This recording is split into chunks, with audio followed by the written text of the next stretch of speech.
Hey guys, we just wrapped up filming episode 31 for Blueprint for Closers. We had Michael Rubino from Home Cleanse. He's an indoor air quality specialist. Gave a lot of really insightful tips about how to make sure your home stays clean, how to check for mold in a very cheap, affordable way. You'll learn about his nationwide business, having multiple locations, some of the celebrities he's worked with, and some very interesting cases about mold. Mold can exist in every place we live and work, so check us out. Talk to you guys soon. Welcome to Blueprint for Closers, episode 31. Dominick Ciccarelli from Think Design Architecture here with my co-host, Rob Nixon. How are you, pal?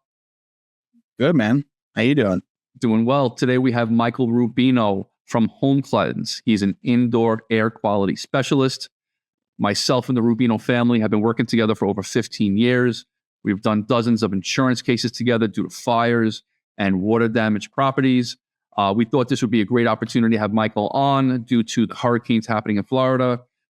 Hurricane Sandy devastated the Northeast. A lot of mold and flood issues happening due to that storm. It's a big topic now, and I think Michael provides some good insight on what's really happening with mold and what really happens when your home gets flooded out. So without further ado, Michael, thank you for joining us. Thank you so much for having me. So let's just get right into it. Talk to us about Home Cleanse, what you do, how you got into this business. All right. So as you know, Hurricane Sandy hits the Northeast. I'm at about my mid-20s at the time. I'm working for my dad, and I started noticing a pattern of people getting sick inside their homes. Companies like just big box chain companies would come in. They'd bring people from all over the country. I'm starting to see the same thing in Florida right now, by the way, where I happen to be today. And, unfortunately, a lot of missteps get taken. And there was about a period of 7 years thereafter Sandy, I was still remediating homes that were already remediated from Sandy. And what I learned through that process was that, unfortunately, they're not actually removing enough building materials thoroughly enough. They're not actually removing the mold and bacteria thoroughly enough. And so what they actually do is they just put drywall back up over the mold, over the bacteria. And what happens is a year later, you get some humidity, a nice summer day, and that mold becomes reactivated and it starts to grow again. Is that because it's not being removed properly? Sure. Yeah. Because mold has roots called hyphae. So it grows into building materials. So sometimes these guys will cut like 2 feet off the floor when they should have went 4 feet. Or, maybe they do remove some of the mold, but they think they got it all by removing the drywall. They leave the moldy insulation, or they don't clean the mold off the lumber. I mean, there's a lot of different variables, of course, but when that happens and they just build right over it, it's going to come right back, and it's going to come back typically with a vengeance. And it's usually only going to take about a year or so for it to do so. And then it starts impacting the actual people living in there because they think this has been handled, only to find out that it wasn't time later. So we're seeing some of the same issues in Florida now, where people are literally just calling any number that they can to get their house demoed because they're desperate, and there's just so much devastation here right now, and not enough people to actually clean it up. And this is where people start to get hurt and have to pay things out of pocket later on, because the insurance company is only going to pay for this once. And even more so, it's funny. I'm happy we're talking about this because as a realtor, right, I think about this a lot, right? And I've said this to so many people and clients that I don't think I could ever buy a home that that either wasn't built in the last couple of years or that I can actually open the walls, because as a realtor, I have seen dozens of situations of peeling back walls and finding like the most disturbing things. I've also absolutely seen trends of people that have entire family autoimmune diseases, all types of recurring sicknesses, and it's absolutely tied, in my opinion, is tied to some of these homes. And it's terrifying because you don't really know, right? And these home inspectors can only do so much. You can only see what's there. They have the moisture readers and everything, but again, that only does so much. So unfortunately, a lot of times forget the cost. You may not know about the real cost until years later, which is, I mean, how do you put a cost on that? I don't think there is, right? So it's pretty frightening. And I don't know what your thoughts are on ways to maybe look to avoid it, or, warnings, I guess you can give to people. And you've worked at, you were sharing us with this earlier, you've actually worked with some pretty high profile clients too, right? Yeah. I mean, I've helped Gwyneth Paltrow fix her homes up, and, her house in the Hamptons was already remediated 2 or 3 times. Her house in LA, they were going through the house telling her there's no mold here. I mean, it was perfect, looked like it belonged in a magazine. We found black mold underneath the bathtub that she like her soaking tub that she spends a lot of time in. We found mold in all 8 of her HVAC systems. Nobody bothered to look there. And so, hers is a little different than a hurricane story, of course, obviously, but it just goes to show you that even when you're dealing with something like a hurricane, when you're dealing with something like water damage situations, or just looking to overall improve your health, you have to know how to diagnose these problems and then know how to fix them. And then, of course, there's a whole other side to this, just talking about longevity and improving, overall health from that aspect preventatively, instead of, because right now I deal with a lot of sick care, right? It's once people are sick, they're referred to me by their doctor, and their doctor is, provides me as a resource to figure out what's going on in their home that could be contributing to their illness. And they come to that conclusion when nothing else is really working, right? So it's usually the last place doctors look, environmental illness. But, you mentioned earlier how autoimmune disease occurred in an entire family, and your opinion was it was the house. Well, I don't even have to know that case to tell you that would be my opinion as well, because we see autoimmune disease on the rise, and we see mold, unfortunately, in homes and in buildings on the rise. And there is a massive correlation between the medical journals that are put out. Let's take a look at Dr. Dale Bredesen's work on inhalational Alzheimer's, just to give you one small example. So a lot of people, connect mold to, oh, my basement got flooded, or there was a hurricane, or something like a flood, some type of a flood. But the truth is, if you're near the water in a high moisture environment, mold can grow. And I think a lot of these older buildings down in Miami, I spent a lot of time in Miami, during during COVID, and these boards would tell me that a lot of these buildings just have ongoing mold issues because of the high humidity, because they're so close to the water, there's tides coming in and out. So it's not just a one-time incident that causes mold. It could be just the climate you're in and the conditions that building is located in. I could name a couple in particular that even down over, kind of in your area that I know for a fact have ongoing, mold issues. And I know for a fact they haven't been handled properly. Yeah. So Mike, I mean, a lot of people take over family businesses and either maintain them, or a lot of times they actually fail. In this case, I've seen the progression, and I've seen you actually elevate the business your dad started to another level, and where your dad might have worked locally, you're now nationwide. How did that happen? When did you start working with your dad? And tell us some of the steps you took, or the actions that happened that really elevated you. And how did that go into working with celebrities and things like that? Yeah, so I mean, I started working with my dad probably more seriously in about 2012. Before that, I would, as a high school kid, or even when I was coming back and forth from college, I'd spend some summers with him. But more seriously, 2012, and I started working with actually my college roommate who was doing mold inspections at the time. And I started learning, that side of the business, because that was part of the business that my dad did as a restoration contractor. But as you already alluded to, his main bread and butter was kind of the fire restoration. From about 2012 to 2017, I actually started generating quite a bit of business for him. As a matter of fact, we were fighting over employees, to get jobs done. And so it became a little chaotic. So what we did was I branched off from my dad's company and bought an existing business called All American Waterproofing at the time. All American Waterproofing, I rebranded it to All American Restoration. This way, it was 2 separate entities. He could still do his fire restoration, general construction, but Home Cleanse would kind of focus more on the, All American Waterproofing at the time would kind of focus more on the mold remediation side and really go at it from a health perspective. From that point on, it was about 2022, we rebranded to Home Cleanse. And that was because we really started growing very rapidly. It started with, we opened up a location in Florida. That was our second kind of location. How did that come about? I ended up going to a trade show down in Florida, meeting a bunch of people. I actually presented at this trade show. A lot of people came up to me after the presentation wanting to, work together. And a lot of those people happened to be in Florida where that trade show was. And so I actually flew down to Florida several times, throughout that time period, and actually opened up another location. And it started with that. And then after having success there, I kind of did the same thing in California. I flew out to California, started meeting with people out there, and then set up another location there. Once that happened, it was just game over. People started calling from Michigan, Wisconsin, Montana. It didn't matter. If they were sick and they felt like they needed somebody to really help them as an expert deal with the air quality inside their home, there's not a lot of people that advertise that, as you can imagine.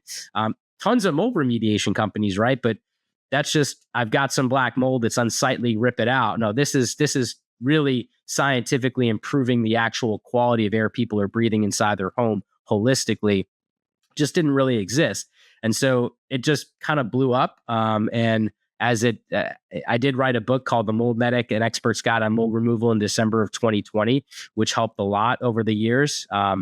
Ended up, kind of celebrities and doctors started reaching out to me. I mean, just like between the book, the press that I was getting, the word of mouth, it just kind of all spiraled out of control very quickly. And I always had this mindset of trying to help people, and prioritizing people over profits actually is a pretty big motto of mine. And that helped me kind of build this company that actually cares about people, and people feel that. And I think the culture that you create in your company, I think is a big proponent to your growth, because if everybody has the same attitude, it's a lot easier to kind of grow in tandem, right? And so fast forward, I mean, we're doing Rob Gronkowski's house this upcoming month. We did Justin Baldoni's house. It Ends With Us. If you've just seen that movie that came out, that was one of the biggest movies of the year. So we've done quite a bit. Miranda Kerr contacts me every once in a while when she has issues in her house in LA. So I would say we do quite a bit of celebrities, which is really awesome, because obviously they have to put a lot of trust in me to be able to take on that work. But it's sticking to the science for me is the big thing. The numbers never lie. So if you always stick to the numbers, they work. And when you follow the numbers and you follow the science behind everything, people feel better. And so as long as you kind of follow that approach, you can't lose. And that's why I think so many people really took a liking to us. I think it's an interesting approach you took, as opposed to from the construction side of it, the health side of it. I haven't seen too many people do that, number one. But number two, I think we're in a world now where health consciousness of your health and the environment you're in is at an all-time high. I mean, people are eating cleaner than ever, or attempting to. They want their living space to be very zen-like and peaceful, and people, I think, are handling their lives with so much more self-care, right?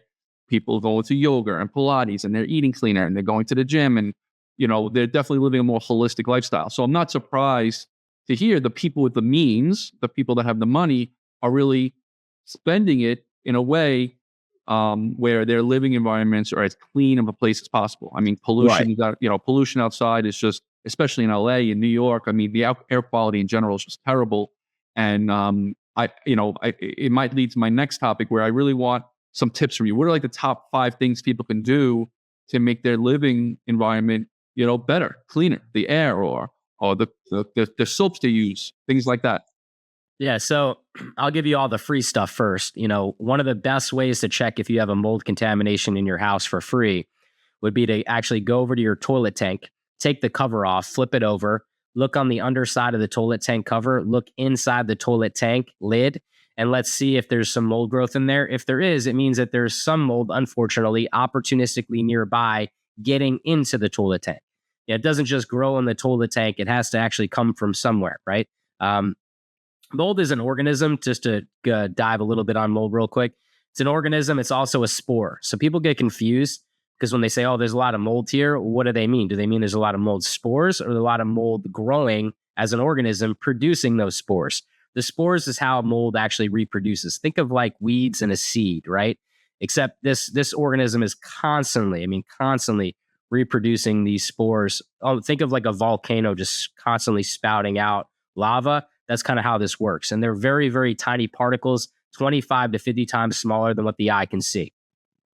So when you have mold growing in your tank, I'm talking about mold, the organism growing, right? And it grew because there was an organism somewhere else nearby opportunistically producing those spores that got into the tank, right? And so where you find mold, you always find opportunity. That's a great way to kind of look for free, right? Couple of things to check out for mold. It would be mold in your attic space because you don't have good ventilation in your attic, mold in your basement or crawl space because you have too much moisture accumulation down there and you need something like a dehumidifier to constantly pull the moisture out. Well, if you don't have a dehumidifier in a crawl space or a basement, odds are, depending on how your basement or crawl space was constructed, but odds are you're probably going to have too much moisture migration from outside to inside just due to hydrostatic pressure alone. So, putting something like a dehumidifier obviously controls the opportunity for mold to grow down there. Bathrooms and kitchens, obviously. I mean, if showers aren't waterproof properly, which, pretty much every house before 2015, you could pretty much bet it was not waterproof properly, you're going to have, mold growth in that shower cavity, which could obviously cause issues over time. Obviously, look underneath vanities and water supplies, around toilets, things of that nature. And then last but not least, I mean, roof leaks, window leaks, door leaks. These are things that allow water to intrude into the property. If you have a dry home interior, you will not have mold problems, right? And so the key is, how am I filtering my air? We have to talk about HVAC too, but how do I filter my air? How do I prevent moisture intrusion? And then how do I just control the overall humidity inside the house? Those are kind of the three things. And then touching on the HVAC system, a pretty big thing to miss, actually. Mold can grow in an HVAC system. A lot of people don't realize that. And the reason it can grow in an HVAC system is because of the evaporator coil. It constantly condensates. So because it's constantly condensating, it's a wet environment. Well, talking about those spores again, those seeds, once they get to the evaporator coil by bypassing your filter, they will easily start to grow on that evaporator coil. And then it basically turns your HVAC system into a mold factory, pumping that crap out all over your house. And so you want to actually protect your HVAC system with good filtration. That filter you're supposed to change every 3 months, that so many people listening to this right now are going to be like, when did I change that last? That's really important. And getting a good MERV rating, the higher the MERV rating, the smaller the particle it can remove. That's what you want to achieve. What about what's your take on because I just got one of these and I kind of cheaped out, but like the air doctors and those systems, does that have any kind of correlation or a little bit different? Yeah, it's an air purifier. I mean, it's a great product, a great company. They actually reached out to me not too long ago. There's so many air purifiers today. I don't think you want to look for the one that can remove the smallest particle possible. And obviously one that's affordable, because some of them, they add all these bells and whistles and charge you an arm and a leg, that the bells and whistles really don't matter much, because all an air purifier is basically a vacuum with a filter. The air passes through this vacuum. These particles get caught into the filter and they come out the other side clean. So the goal here is to get a machine that has the best filter, because you want to filter out these particles. Perhaps a stupid question. Is all mold dangerous? Like, for example, if you do have a little, let's just say, around a water supply and, you deal with that area, I mean, is it always dangerous? It's not a stupid question at all, actually. A good comparable question would be, are all bacteria dangerous, right? And the answer is no, not all bacteria, not all mold are dangerous. However, even good bacteria cause a problem if there's too much of it, right? So and there's no real good mold here, but even the mold that is more benign or allergenic or things that you don't really hear about in the news, even if those molds are overgrowing in your environment, they're going to cause some type of symptom in the human body. Now, if I drop you in the middle of a dust storm tomorrow, okay? Right. Dust is really not toxic, right? Sand is really not toxic. But if you're breathing in a lot of sand, guess what? You're going to feel some symptoms, aren't you? Right? You're going to start coughing. You might even throw up. Who knows? The point is that it doesn't necessarily have to be toxigenic to cause problems to the human body. And so the goal, we actually need to reframe the way we think about mold and bacteria in our environments. Instead of, hey, is that the bad stuff? It should just be like, all right, let's look at the overall loads and all these types of molds, and let's figure out how do we get them all into how do we get them all to be in normal ranges, right? If they're in normal ranges, we're going to be living in optimal health inside this environment because the air we're breathing is going to be as clean as can be. But if we start seeing some molds get out of range and they start becoming, 10 times or 100 times or even 1,000 times higher than what they should be. I mean, a lot of homes that I'm in, we have mold species that are 1,000, 10,000 times higher than what they should be. This is going to be a big problem for the people living inside.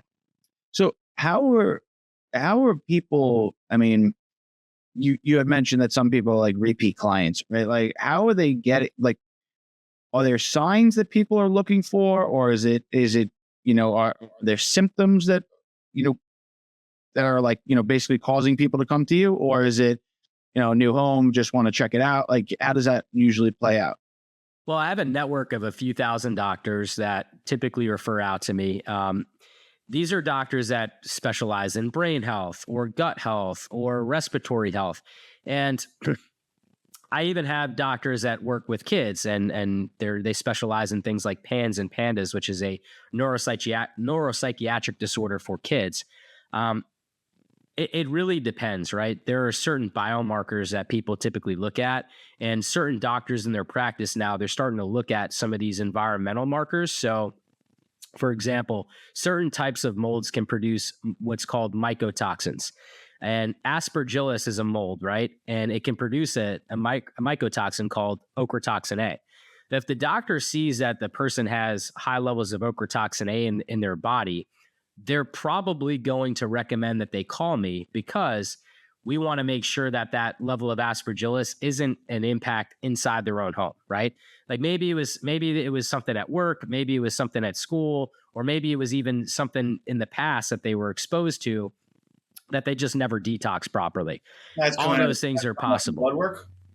Yeah, so they'll do like blood work, or there's urine tests as well for mycotoxins, but there are specific biomarkers that doctors are typically looking at that give them a clue that, hey, there's an environmental exposure here. Now, I can tell you pretty much any autoimmune disorder or disease has some level of correlation with environmental triggers. And mold is typically one of the most prominent environmental triggers you see.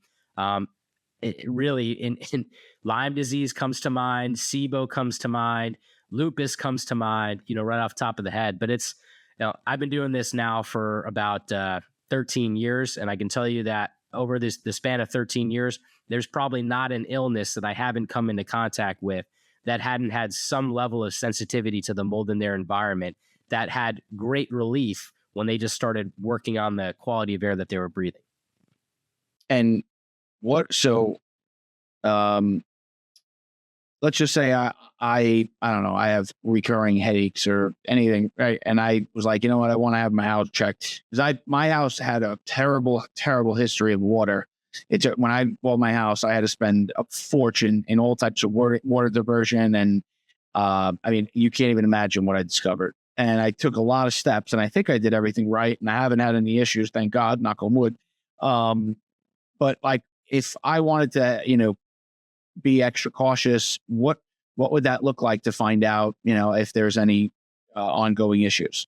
Like, how invasive does it get? Are there ways for you to do it without ripping everything out? Well, checking your toilet tank obviously is a very free thing you can do, but let's get a little more scientific. So do that right when you get home, but then let's take the next step. I developed a product called the dust test. The dust test uses PCR technology, very simple to use. You don't need to break down walls. You actually walk around your house with like this Swiffer cloth. You're collecting dust from random surfaces across your house. It's a screening tool. By collecting dust from different rooms across your house, we can then use PCR technology to kind of assess and evaluate what different types of molds are in your dust and what quantities of those molds are in your dust as well. That gives us a clue to see what level of overgrowth your house has.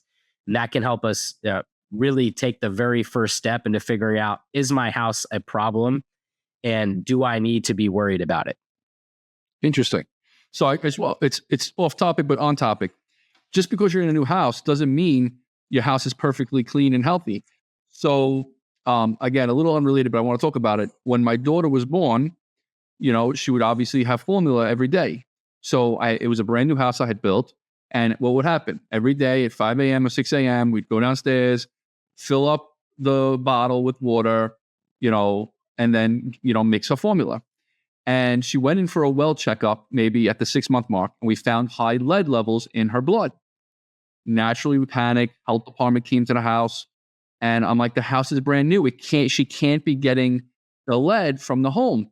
Maybe it's a toy, or maybe it was the babysitter's house, and we were panicking. And what I discovered was the water pipes in the street, because I replaced the pipes from the street to the house. The water pipes in the street had lead. Overnight, water was not being used by the general surrounding homes. The lead would settle to the bottom of that water pipe. And 5 a.m., we were the first one turning on the water. And although we let it run, the lead would be sweeping up off the bottom of the lead of the water pipes into the bottle, and she was drinking the lead. Clearly, I made some phone calls, and the lead there was a section of piping replaced it from my home. But listen, there's tens of thousands of feet of water pipes throughout the city of New York that are 100 years old that are lead. But the point of me telling this story is, just because you're in a new home does not mean you're protected. You should still check it out. You don't know who the builder was. You don't know if maybe you were sitting on top of a high water table, or there's a stream nearby. And, nobody is safe. You really need to check this stuff out. I mean, I was building a new home in Tampa, Florida when I first moved to Tampa. And I actually got in a lawsuit with my builder. I go to the house during one of the routine inspections, and there's mold growing unanimously throughout all of the lumber throughout the entire house. Mind you, it's in Florida. Mind you, humid environment. But the problem is that these guys, they left the lumber in the soil for probably about 12 weeks, so 3 months. It rains. They didn't follow any of the building standards. You're supposed to elevate it out of the soil, right? You're supposed to wrap it, but keep both ends open for ventilation. They didn't do none of that. And, while the exterior was block, all the interior walls were going to be lumber. And so every single piece of lumber is covered in mold. Finally had to actually sue each other to get out and, figure this out financially of what's going to happen so we can just go our separate ways. But part of that litigation, I got to test the house, and it was, Chitomium, Stachybotrys, like these are the toxigenic molds. So this isn't like the lumberyard mold everybody wants to try to sell you, right? This was like dangerous stuff. There was millions of aspergillus, that formed on the construction. And honestly, it's really not that big of a deal, right? Could have been fixed pretty simply. They just wouldn't. They didn't understand why they should, right? And so to make a long story short, unfortunately, just because you have a new home doesn't mean that there's not some level of dangers there. There's a lot that goes into building a home, from the actual procedures of how to do it and making sure those are done properly, to the materials you're using, and I think that there's a lot to consider there, because when a house is built improperly, especially new, and you don't consider those things, well, you get into kind of some harm's way. Did you win the lawsuit? I did win the lawsuit. Wow. So what are some sicknesses in particular that you definitely see a common recurring effect, if you will? Yeah, I think really the biggest issue that I see is chronic inflammatory response syndrome. This is where people are dealing with chronic inflammation, and there's just like that kind of starts the ball rolling. And then there's so much that comes out of that. If you have chronic inflammation, you can develop things like SIBO, right? You can develop autoimmune disease. You will not develop autoimmune disease if you don't have chronic inflammation, right? And so because mold causes chronic inflammation, it starts to branch out from there. And then it just comes down to, how old are you? How developed is your immune system? And what other pre-existing conditions might you have, or what other genetic predispositions might you have? And that's where things just start to become extremely variable.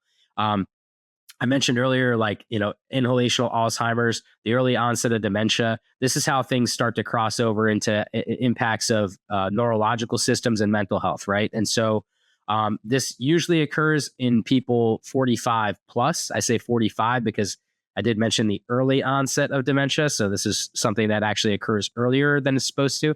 But it affects us all differently at different stages of life. But the problem is that it affects us all, right? And so I think the goal is right now, like I told you, I do a lot of sick care, right? People come to me when they're sick.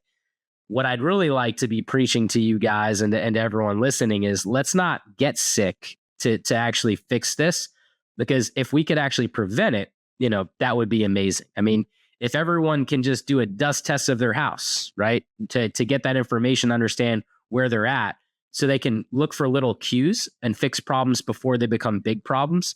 A lot of these clients that I mentioned earlier, yeah, I mean, they're famous, but they had massive amounts of problems. And it's because they were all dealing with so many different issues and they had no idea, because anybody who was involved in managing their properties never looked for these issues, right? And so if we can catch them ahead of time, that'd be great. If we start investing in this from a real estate perspective, that'd be great. I just went to ITC Vegas last week. And one of the things I learned there is, health insurance and life insurance companies, they have a big push on longevity. Why is that?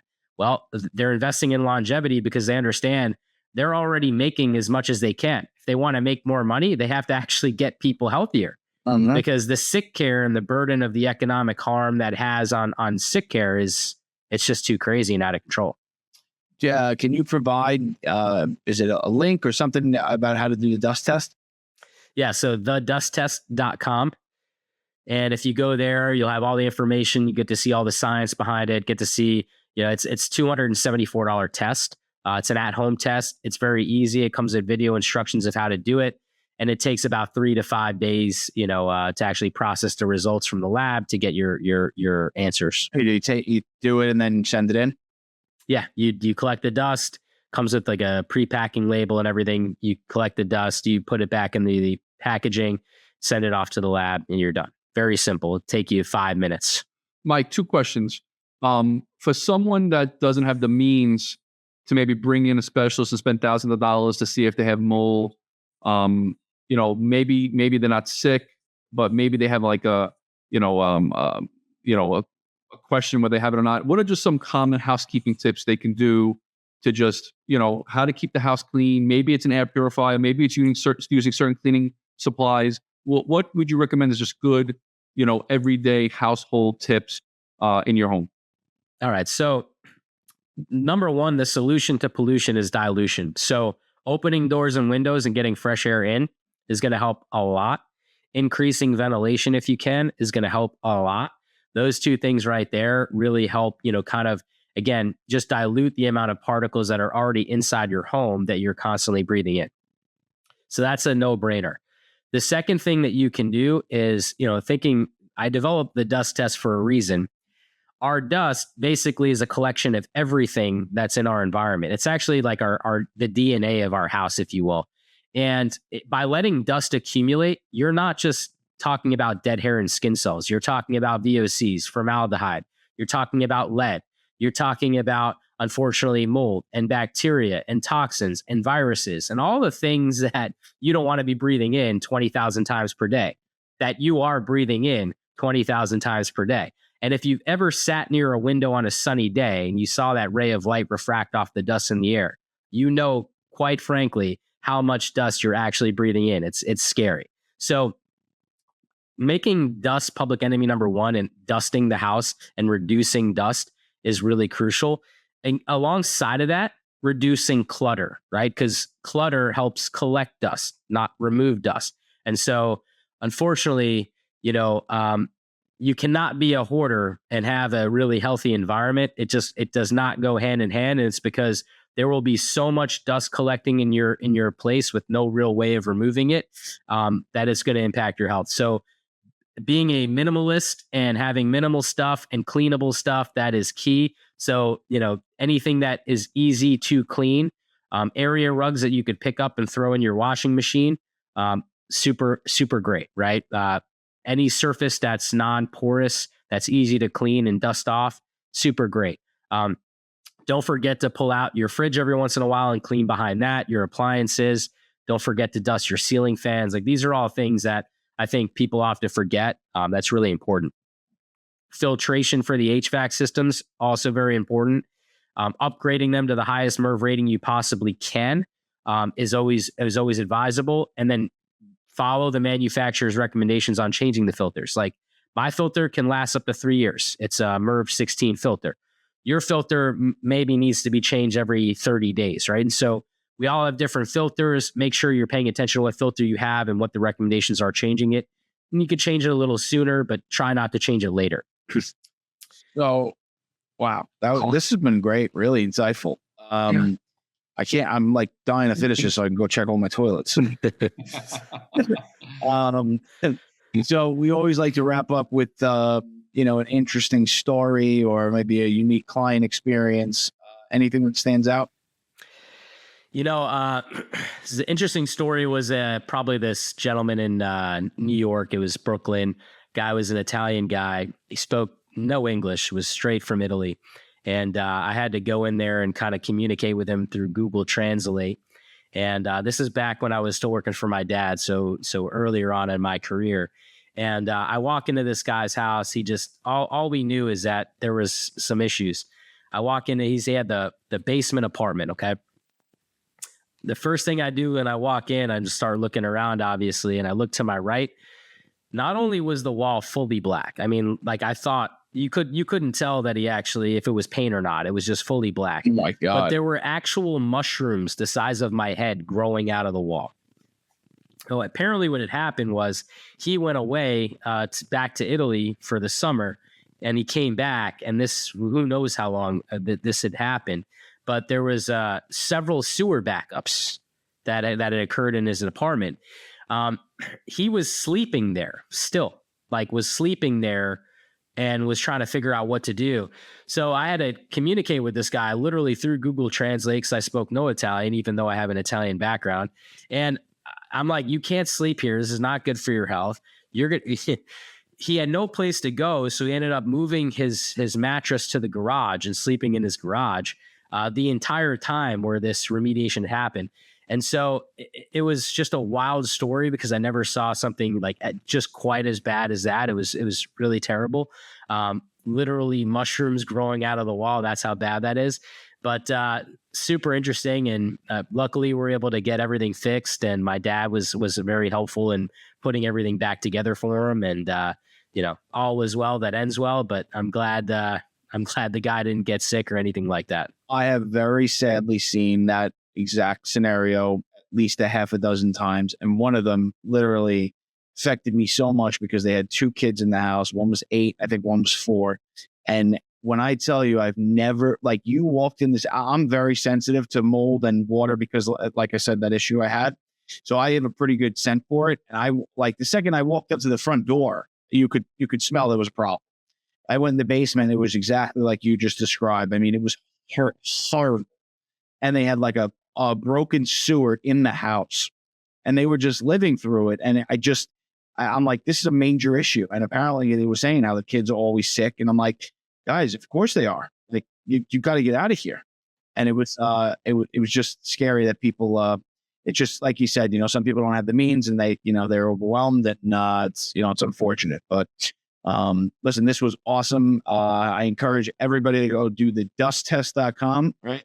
And check the rims, the top of your toilets, take them off, flip them over, look for mold. It's a good place to start. And if you think you have any kind of ongoing issues, clearly Mike Rubino's the guy to speak to. So thank you so much for coming on. This was really awesome. Yeah, thanks so much for having me. Thank you, Michael. It was great. Thank you, everybody, for listening today. Please follow us below on any social media platforms. We're also available on all major podcasting platforms. And thank you for tuning in.